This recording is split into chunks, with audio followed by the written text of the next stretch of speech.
Vortex. Hello everybody, this is Fear Battle Vortex. Today we're going to show you how to build a base from the ground up. For this video we're going to use the Black Fortress Mark III Revision 3-3.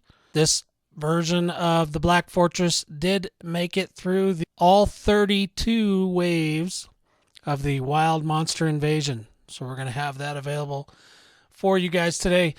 We don't claim this as being the ultimate base or the only base that you can build, but it is very simple and it has a purpose, and we're going to talk to you about that purpose today. So first things first, this base was built with 340 blocks, and it was built in 5 expands. If you want to try it in less expands, please feel free to do so. Please feel free to copy. So first thing we're going to do is we're going to load up the yard planner. And if you're looking at the yard planner right now, you'll see it's a very square base. That's the kind of base I like to make. It's not the only kind of base you can make, and you don't have to make your base square.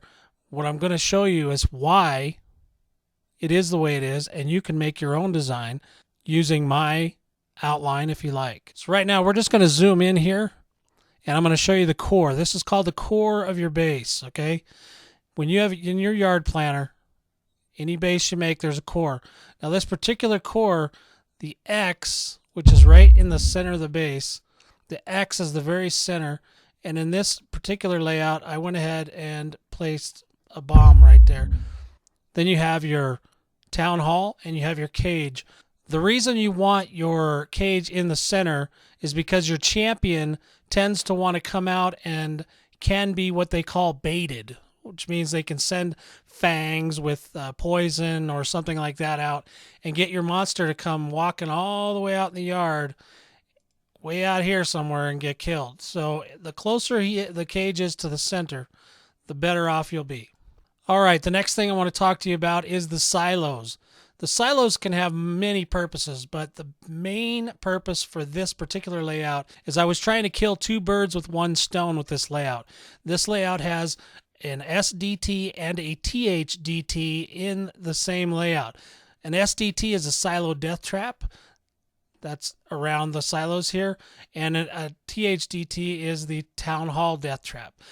Basically, if you have them both together, what that means is that if any monster in particular gets in here and tries to attack your resources, they are going to run into your bombs, okay? So that's really all that is. It covers 2 things all in one, and it also is still protection for other outside weapons and stuff like that. Right outside the core is your inner base, and around that base I like to put my monster bunkers inside as close as I can. They're also protected by silos and other resource gatherers. It's always good to always have a resource gatherer around your guns, your towers, whatever you call them, to protect them from being catapulted. You'll hear a lot of times people will say, well, that's cata, this is cata, that's cata. Well, yes, sometimes things are, and you want to avoid that as much as possible.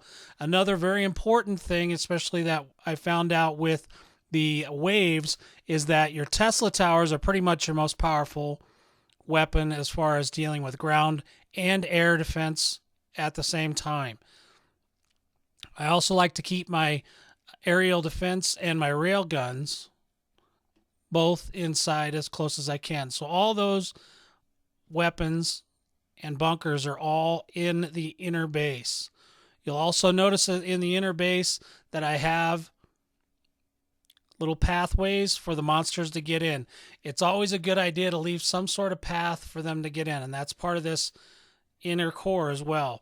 Because if you don't let them in, a lot of times, especially if, like Dave's, things like that, if you don't give them a way into the base, they'll just make their own way, and that's not what you want to happen. So this particular layout, I've given them as many ways in to the base as possible, but I'm also using what's called crowd control. I'm trying to narrow them down to being in a single file row or as few across as possible so they can't do massive damage.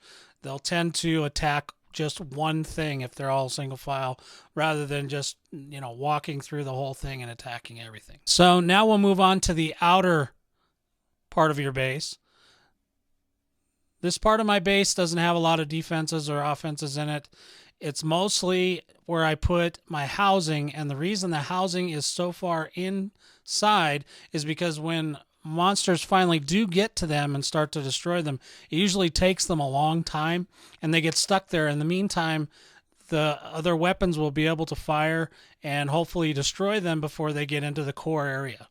The blocks on the outer wall are what's called IRA bait.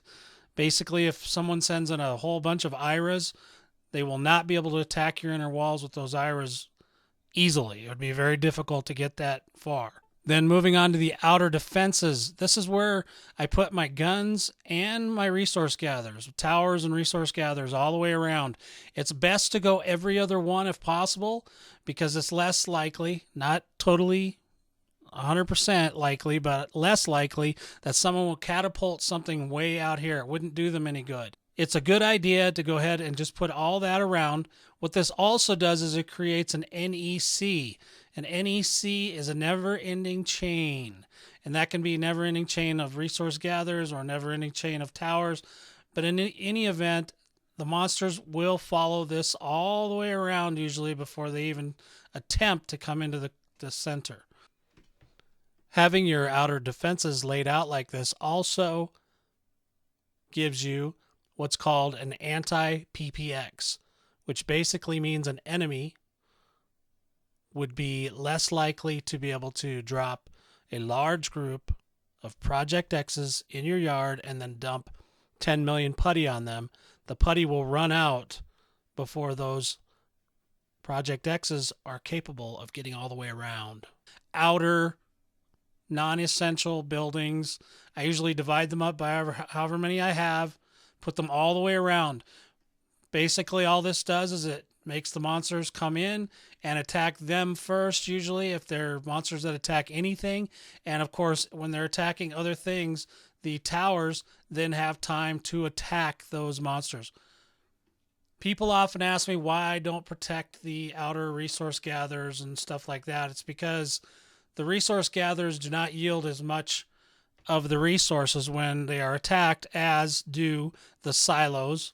Those things, the town hall and the silos, are very important to have in the center, but the resource gatherers are really not going to yield them a whole lot of anything substantial. It's not until they get into your core when they're going to start making some payback for their hard work of trying to get into the base.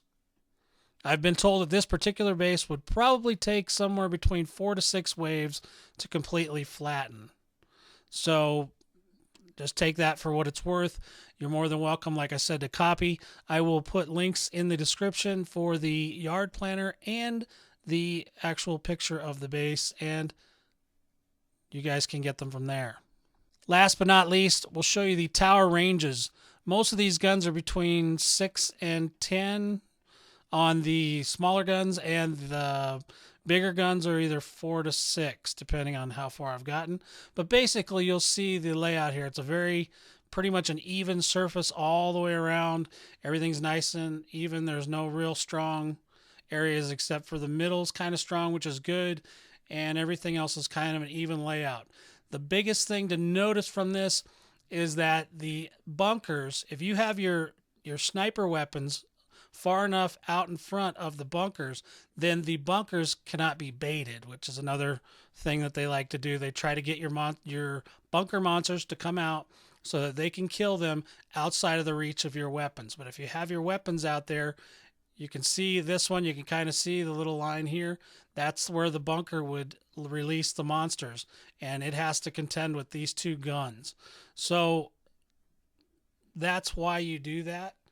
And it seems to work pretty well. What happens is usually the attacking monsters will come in and hit a hatchery or one of the resource gatherers, and then the monsters will release. But while they're releasing, the other towers are already firing at them. Having your towers laid out with this kind of a layout also presents what's called a medium concentrated firepower. And that's all I've got for this tutorial, how to build a base from the ground up. This is Fear, Battle Vortex, and I'll talk to you all next time. what you want, what you want.